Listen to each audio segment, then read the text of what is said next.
salaamaaleykum mbokki internet yu ñuy bàyyi xel sur Dem TV ñu ngi leen nuyu bu baax a baax di leen ziar kenn ku nekk fa nga nekk ñu ngi lay jox baatu asalaamaaleykum wa rahmatullahi taala wa barakaatu. Tey nag ñu ngi am li nga xamante ni moom mooy suñu première émission sama ndaanaan tey nag ñu ngi dalal ndaanaan lu mag a mag wala ñoo jublu ci moom rek comme niñ koy defee saa su ne nuyu kilifa diine yi ak kilifa aada yi ñaanal leen yàlla tey sàkku ci ñoom ñaan noonu lañ koy defee ci hôpitaux yi case de santé yi. waaye malaat yeeg aji lompoñ yi ñaanal leen saa borom saafara leen bu baax a baax danañ doxantu aussi ba ci prison yi xool ñi nga xamante ni ñoom it la caabi féete gannaaw ñu leen di ñaanal saa borom génne leen fa ñu yor seen caabi di tëjee kanam di tëjee gannaaw yàlla mën na ko sañ na ko def ko dara ci moom yàlla na ko def ci barki Seydina Muhammad noonu la ñuy doxantoo ba pare ci fa nga xamante ni mooy néeg yu lëndëm yi waaye ñàkk yi ndax nee naa leen wërsëg moom su dawee nga dox bu yàkkamtee nga daagu du ngeen daje kon nag saa borom bi subhanahu wa taala lépp loo xamante ni rek yéeneen ko ci nit ki dana ko indil dana sax am koo xamante ni peut-être fa la mën di jaar waaye nag lépp rek ñu lelloowaat ko ci borom bi subhanahu wa taala saa bu ñu fi toogee suñu xel dana dem ci mabukatu bànneex taskatu kër li ma naan leen taskatu mbooloo daankatu mbër xamewu ko tur du tàggu benn buur seef la baa seex nga du teemu jàggi teg ci suuf te wiiri dunya yàgg-yàgg jaari bàmmeel saa su ne rek booy bég amal ne koo xamante ni borom baa ngi ko teg loo xamante ni moom rek a ko sañ kon nag ñoom it ñu ngi bokk ak ñoom naqar di leen jaal bu baax a baax tey nag ñu dalal ndaanaan man nag su ma dalalee ndaanaan dama naan ko ci li muy yëngatu rek ci la naan dar ñi nga xamante ni dégg ko mooy mbokk internet yu ñuy bàyyi xel sur Dem TV tey ñu dalal ku naan Cheikh Mbaye Tabala tonton Cheikh ñu ngi lay ziar di wax nga nuyu ak mbokki internet yi nga xamante ni ñoom ñoo ñu bàyyi xel sur Dem TV. subhanallah walhamdulillah la ilaha illallah subhanallah wa bihamdihi la ilaha illallah subhanallah azim la ilaha illallah yàlla yow la nu di la yaakaar suñ la gisulee di la xaar loo dogal ci ñun ñu nangu loo la ilaha illallah yàlla bam nekkee di buur yàgg na lool masta woote élection kenn mësu ko coup d'état amul ku koy aar mbaalu ko yiir mbaa ku koy xettali ci lu mu mën a doon la ilaha illa kunta kunta borom yaasa la ilaha illa kunta kunta borom yaasa la ilaha illa Cheikh Sidi Laminul du Cheikh Bo Cheikh Sidi Laminul du Cheikh Bo Cheikh Sidi Laminul du Cheikh Bo waliyu Kamal ca Njaasaan moom moo ñu digal na ni si karo si baatu kalimatu tasbih subhanallahi walhamdulillah la ilaha illallah. macha allah am na solo comme ni ngeen ko gisee mbokki internet yi yéen tam saa su ne fu ñuy toll ñun tam dañ leen di bàyyi xel ndax li ma naan doole jën ndox doole kii wax ki koy déglu la kon suñu doole yéen yi nga xamante ni yéen téléspectateur yi ñuy bàyyi xel si Dem TV Cheikh Mbaye Ndiaye Tabala. Rasoul ok nuyul ak mbokki internet yi. mbokki jullit yi asalaamaaleykum wa rahmatullah mbokki internet yi mbokki diaspora mbokki Sénégal mbokki àdduna mbokki rawatina mbokki Bargny gi nga xamante ni fa la sox ko mooy sama lépp maa ngi leen di nuyu nag xadara bi nu bokk muy Ahlul Kunti jiital ci nuyoo bi Cheikh Bou Sidi Mokhtar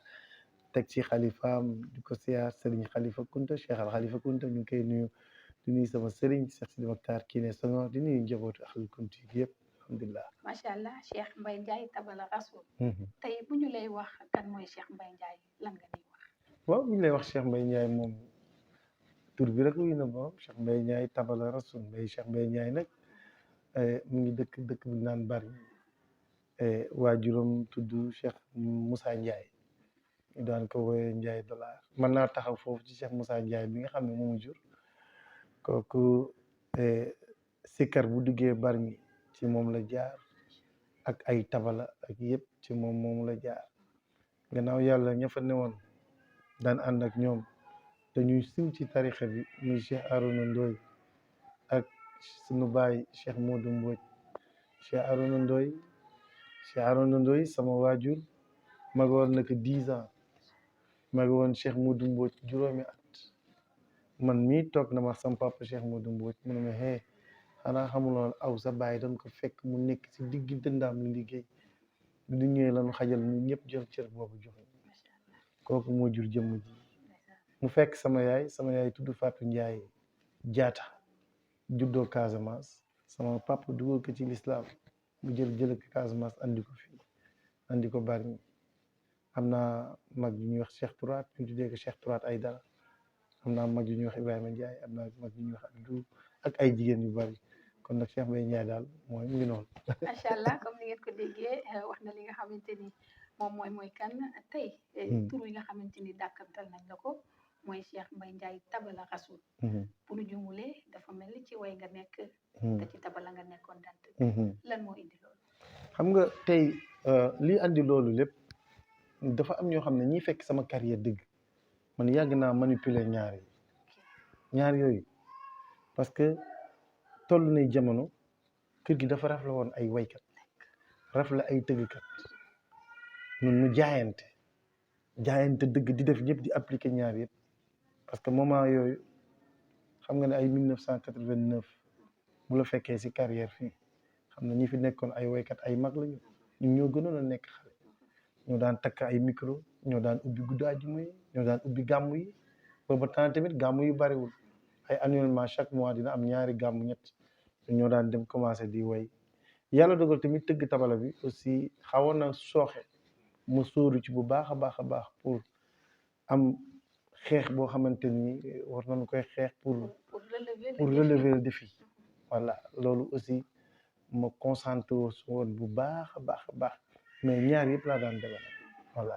ba tey jii nag tey ma am loo xamante ni ci ndigal parce que tam am na loo xam ne boo koy def dafa am lu la ciy dugal waaw boo koy def dafa am ku la ciy dugal koo xam ne moo lay yee na la yee jógal nga tàgg yonent bi te loolu moo ma dal te man loolu gëm naa ne du kenn ko du Seyduna Muhammad rasulillahi sallallahu alayhi wa sallam ak sëtam bii di Cheikh bi Mouhamed Borom Ndiassane. macha allah sa réaction ak li nga xamante ni ñoom ñooy kunte kunte yi. waaw sama relation ak kunte yi alhamdulilahi rabbil alamin mosuma ci am benn problème ak ñoom maanaam ñoom dama leen bëgg goo xamante ni ba ñu xam loolu man dama leen bëgg sama papa nee na ma bu fekkente ne yow kii nga def sa sëriñ da nga koy miin toujours bu yàggee mu am nu mel ci yow fi nga xamante ni da ngay bëgg saa yu ne parfum bi di la xeeñ gu neex da nga koy sori su ko defee nammeel di am xam nga kaaba gi li muy neex lépp boo fa dëkkoon ñaari semaine nga miin ko waaw te nit boo miinee rek mën na laa dikk leneen te am na loo xamante ni pour mu yàqal la du doon sax ñoom sax duñ ko yëg waaye ñoom li leen kiir la moo waral kunta dama leen fonk kunta bi si gën a tuuti ak bi si yëpp laa boole bëgg loolu mooy sama relation ak ñoom muy jàmm rek am na solo ñu wax sa diggante ak jàngkat yi ak ñëpp ñu mënti doon ci tëggkat yi ak waykat yi seen diggante ak ñoom waaw xam naa sama diggante ak ñoom nag jàngkat yi wax dëgg yàlla man de awma si benn problème ak ñoom cër bii ñu am cër bii ñu ma jox man defe naa sax man damay rus billaay parce que dañ ma jox cër bu rëy moo tax boo gisee waykat yi nga xamante ni jàngkat yi nga xamante ni ñoo tollu niveau di liggéey des fois sax pour ma dem seeni jàng sax damay am kersa parce que dama bëgg ñoom aussi ñu am seen liberté bëgg tamit ñoom aussi ñu liggéey dama bëgg aussi ñoom li ma sentir ci affaire bi ñu koy sentir te boo ñëwee si ñoom boo leen fekkee seeni jàng boo ñëwee si ñoom dañuy jël cër bi yëpp jox la ko ñoom ñu toog te loolu boo ko dëkkee di ko def te fii Sénégal la bu yàggee rek xool mën naa kii man xam nga fi ma waxee moo tax man toujours dama leen di ñaanal fu ma toog dama leen di ñaanal léeg-léeg ma dégg leen ñaanal leen di sànn waaw te nag di leen encouragé aw mag ñoom benn problème ñii di aussi tëggkat yi même chose tëggkat yi xale yi ñoom ñëpp mu bëgg wax dëgg yàlla aw ma see kenn problème alhamdulilah. kon mu ngi noonu ba tey mbokki internet yi di leen fàttali yéen ngi seen première émission sama ndaanaan tey nga dëkk Bargny. Bargny yaakaar naa Sénégal sax la ñuy wax partout dans le monde. am na phénomène boo xamante ne amoon na fa muy immigration clandestine. tey ñu bari am na mën nañ ni la plupart yu ci bari ñu ngi bàyyi koon Bargny dem li nga xamante ni moom mooy ci waxi Espagne yi. tey est-ce que amoo ci kenn koo xamante ni wala ñenn ñoo xamante ni bokkoon nañ sa entourage aussi dem ci li nga xamante ni mooy immigration bi. yow laal nga question bu yéeme parce que gis nga foofu immigration boobu mu ngees noonu man ni ma laalee sax non laal na ñëpp la laal parce que su ma la waxee am naa ay doom yoo xam ne majeur yu ñu nga fa mag seen baay ñoo bokk ndey ak baay ñoom yàlla dimbali yegg nañu mais dama xamal ci question ba nga may laaj ndax ñi gaañu wala ñi yegg wala lan. voilà am na ci ñoo xam ne samay doom baay ñoom yegg nañu pour te dire ci gàttal rek lu ndaw a ndaw rek sama jarbaat bi nga xam ne max yaayam ñoo bokk ndey ak baay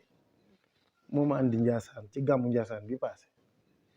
bi ma andee Njaasaan ci gàmmu gi mu ne ma ban heure ngay ñibbi ma ne ko man 9h 10h 9h xale bi taxaw ci suba di yaay nañ dem ndekete moom day préparé ab tukkikat ci gaal yi ñu jóge fi 10h ci suba su ma jumul Njaasaan mercredi xaw ma ñu jóge fi 10h yegg sa Bargny ay 11h bon mercredi jeudi vendredi samedi dimanche lundi mardi mercredi ma woo ko parce que dimanche ba dama am programme ma woo ko mercredi boobu ma ne ko Rahman noo def mu ne ma maa ngi fi ma ne ko dimanche dama am programme Caaroy pour nga yóbbu ma mu ne ma yee tons maa ngi Îles Canaries xoolal kooku mu ne ma maa ngi Espagne ci koo xamante ni diir bu gàtt rek ngeen tàggoo mu ne ma maa ngi Espagne ma ne ko yow loolu nan ngay mën a nekk Espagne maa ngi lay woo muy jàll mu ne ma noo fii orange dafay dox gëw ma ko ma woowaat ko mu ne ko léegi defal vidéo mu def vidéo te effectivement mu ngi Canaries et ñi génn àdduna nag wax dëgg yàlla man gaal gi nga xamante ni ñoo def accident bu métti bi am naa ci sama jarbaat boo xam ne mu ngi ci koo xamante ni mag yaayam ñoo bokk ndey ak baay moom bokk na ci ñi doon sauver nit ñi am na ci koo xam ne sama taawu papa lañu tudde Awa Ndiaye xale bu jigéen bu rafet sax bokk na ci ña des donc nag wax dëgg yàlla métti na loolu laal na ma torop foofu kuy Bargny ku dëkk Bargny rek immigration bi laal na dëgg yàlla. ci sa entourage maanaam ci liggéey bi ngay liggéey ndax amul ñoo xamante ni daal ah kay liggéey bi may liggéey am na si ñoo xam ne dem nañu ñu ngi foofu gàmmu Njaasaan fekk leen fi gàmmu Njaasaan fekk fi benn tëggkat xale yu ndaw yi laa jël lii kenn mësul gis lii xale yu ndaw yi mën a waa man lii mbaa jàmm la xale yu ndaw li laay ñëw taxale dugal leen ci tànt bi ne leen bu leen dem sama oto laa leen yëpp ñoom ñëpp bi ñuy ñëw Rahman du sama jarbaat boobu laa dugal xale yëpp ci tabala yi neexal leen parce que boo xale yëpp dem yëpp vraiment donc mu nekk loo xamante ni yàlla day moom moo si mbaaxam dañuy ñaan yàlla ñi génn àdduna ci géej gi des yàlla na leen yàlla yërëm te xaare leen àjjana man am naa mag boo xam ne mag moom ñoo bokk ndey ak baay et 94 la réeroon ci géej gi 7 personnes lañu mais kenn gisu leen woon te da woon clandestin boobu ñu ngi liggéey ci liggéeyu forot bi àdduna nag moo demee noonu. mu mel ni am na lu mu wax lu am solo muy que ni am na ñoo xamante ni doon na ànd ak ñoom ci wàllu bi muy liggéey maanaam ñi nga xamante ni daf daan ànd ak ñoom di liggéey ci ay gàmm. tey premier jour bi ñu demee premier jour boobu nga war a ñëw tëgg ndax amul benn handicap bu mu la def. mais def na ma handicap bu mag a mag parce que tellement maa ñoom dafa am benn amour bu des si ñoom sama diggante ak ñoom am benn complice kenn moo fi des ku mag ku ñu wax Omar moo fi des keneen ki doon na tante mais demul ñoom ñu ngi teer Nouadhibou kooku ñibbisi na ça fait 5 jours donc mun handicap bu rëy la ma def c'est-à-dire gis nga te pourtant ñoom wax dëgg yàlla bi ñu yeggee am lu bari lu ñu sentir ci man parce que man dama doon habitude di leen am lu ma leen jàngal kenn ki ci mag rek Cheikh Mbaye mu ne man day tiituma parce que yow da nga ñuy jàngal dama daan tollu Casamance ñu war a dem jouer ji Grand Théâtre wala yenn dëkk yi ma ne ko jëlal oto bi wàccal place temps waxal ak borom oto bi naa mënuma nan laay wax ak moom ma koy jàngal ni mu war a waxee ak borom oto bi donc bi mu demee tukki bi mu demee egg foofu dafa mel ni boog la ma ko doon jàngal ci fii da koo mujjee jariñoo da koo mujjee appliqué voilà. mu ngi noonu am na solo tey ñu laaj la sa tur bi nga xamante ni ci nga nekk di liggéey ndax am na tur. waaw ñun ñu ngi tuddee suñu bopp Daaru Salaam këru jàmm ji waaw tey boo gisee toogaay bi wane na ko sax yaa ngi nii sol lu weex man ma sol lu weex te jàmm ci la lépp xaj man Cheikh Mbaye Ndiaye day jàmm laay dox ci jàmm laa nekk ci jàmm laay liggéey moo waral kër gi mu tuddee Daaru Salaam waaw te nag lu dul jàmm ko gën te jàmm nag ëmb na lépp wax dëgg yàlla moo tax fu ma jullee dinaa wax yàlla na ñëpp am jàmm fu ma téye sama micro dinaa wax yàlla na ñëpp am jàmm gis nga soxna si billahi bu ñu xamoon jàmm li muy jëriñ war nañu ko ñaan saa yu ne te nit aussi war na ñaanal moroomu nitam jàmm saa yu ne parce que boo ko ñaanalee day dellu si yow loolu waral mu tuddee sama daayira bi ëttu daayira Daaru Salaam. dafa mel ni li des ci émission bi bareetul. ñu laaj la sa diggante ak site bi di Dem TV. waaw sama diggante ak Dem TV moom dinaa ci safar lool parce que kii ko teewee muy Dame Kébé nekk jëmm ju yàlla baaxal Dame wax mën a yem Dame du fayeku Dame dina lii nga may jox est-ce que xam nga ne soxna si man samay jàng du ma fayeku fii ba Casamance fii ba fu mu mën a doon laal lenn dañ laa lay laaj transport lenn li sax yéen des fois man maa yëkkati samay bagage nag at gars yi kaa leen ñu dem pour barke rek waaw xam naa nag bu ma ko yàlla fayul fii ëllëg dina ma ko fayee des fois da ngay liggéey des fois nga ne ci ay jàng wala ngay woy ay woy ñu naan kii day commerce ñu naan kii day lii ñu naan kii day laa lu ne ñu koy wax waaye yow yaay gëm sa bopp rek yaay gëm sa bopp xam li la tax a jóg xam ne ñi fi nekkoon seeni sëriñ lu ne dégg nañ ko rawatina sa waajur lu ne dégg nañ ko mat ba tax na nag Dame mii vraiment man dama koy xool ba ci yàgg nag Dame den noppalu wallaay mais Dame du laaj kenn dara loo ko jox mun a la amul problème wallaay di nit ku baax a baax di nit man de vraiment dem man nee naa ko ren sax dama ne ñëpp a toog Dame na ñëw defal ma sama Dem TV na ñëw couvrir ma sama événement wallahi tudd nga Gambie si diggante ak ñooñu diggante Gambie jàpp yeneen réew yi jàpp Sédhiou sa diggante ak seen relation waaw sama diggante ak waa Gambie ak waa Sédhiou dafa nekk relation bu yéeme ndax ñoom maa ngi xamanteeg ñoom ci tànt bu mag bi ñu ne ma ñun dey bëgg nañu nga ñëw Sédhiou et ñu wax ak Moro Babu ñu daal di ma yóbbu Sédhiou 99 laa dugg Sédhiou moo waral foofu tamit ñooy sama fièvre moo waral ma man fa tuuti way soose ma def benn hommage fi ñoom allah ila ila allah ila ila ntaate gamola njasa Moro duwa tele jabita ala fala ila ila ala ila ila ntaate gamola njasa Moro duwa tele jabita moo waral way yooyu yëpp ma xam foofu ba dem ba dugg ay Medina Suwane ba wayel alaaji Karamba Suwane alaaji Sidiya Dramé Moro Moustapha Silla boobu tamit da ngay boo pour bëgg ñu ñaanal la way soose boobu mu ngi tudd nii morole ibulola man soye duwa morole ibulola man soye duwa Moro Muhammad Babu ibulola man soye duwa morole ibulola man soye duwa alaaji Sidiya Dramé ibulola man soye duwa Sidi Muhammad Kunta ibulola man soye duwa alaaji Karamba Suwane ibulola man soye duwa Moro Moustapha Silla ibulola man soye duwa kala ko momay ibulola man soye duwa waaw bu ngi noonu. macha allah am na solo nee naa la lépp looy nekk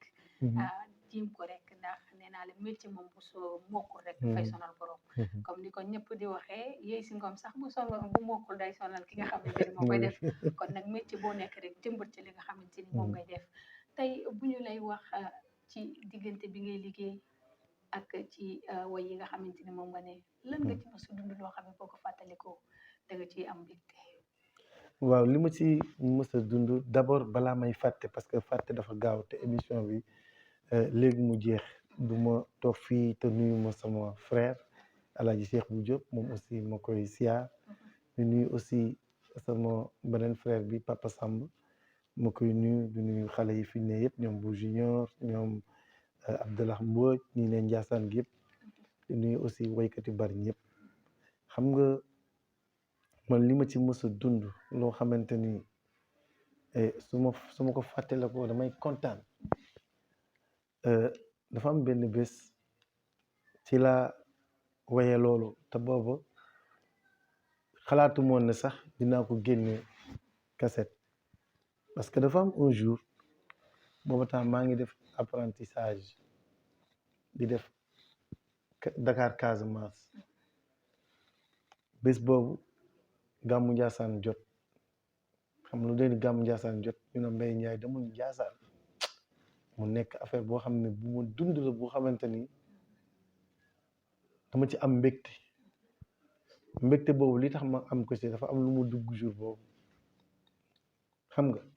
si laa waxee ne chauffeur bi yaa mën a dawal xanaa déggoo te ba borom Njaasaan moo teena su ñëwee mu teral la gàmmu Njaasaan ñëw na na ngeen ko waajal ku fa dem xeeñ su fa mesee la na jour boobu la affaire bi dugg si man ma am mbégte ma am contentement ma am inspiration si bés boobu te jour boobu ñu ngi ci gàmmu Njaasaan jour boobu dama kontaan mu leer na ma ne rek manqué naa fa waaye bés bi kontaan naa si dama ci bég sentir gi ma ko sentir est-ce que xam nga fi may waxee ni yàlla def ba man ma sentir jour boobu gàmmu Njaasaan ba way si way wow am ci inspiration bi li ma la wax yegg na de parce que man bi may def apprentissage boobu 92 la 90 91 laa doon def apprentissage mais inspiré loolu tey jii manqué door a génne muy tas si kii bi. macha allah comme ni noonu en exclusivité yéen a ko am ci DMTV ndax nee naa la programme yi nga xamante ni dafay jàll en même temps yenn émission yi nga xamante ni déggee yéen daanaan ni lu baree bari fii lay feeñ tey bu ma lay wax da nga ci dund mbégte waaye loo dund mbégte dina am loo xamante ni dund nga ko ci muy boo ko fàttalikoo sa yaram daw wala sa xol tooy lan la. waaw loolu moom wax dëgg yàlla c'est touchant parce que mbir mi da nga siy nekk am na ñoo xam ne ndeysaan dañ la siy bañ am loo xamante ni dañ la koy préparer mu nekk lu yéeme lu ma xalaatul ne jullit dina ma ko def nañ ma ko fi lu ma xalaatul ne jullit dina jàkkaarloo man wax na ma ko fi lu ma yaakaaroon ne jullit am na intention boobu loolu su ma ko xalaatee rek sama xol bi day daal di tooy parce que yaakaaru moon ne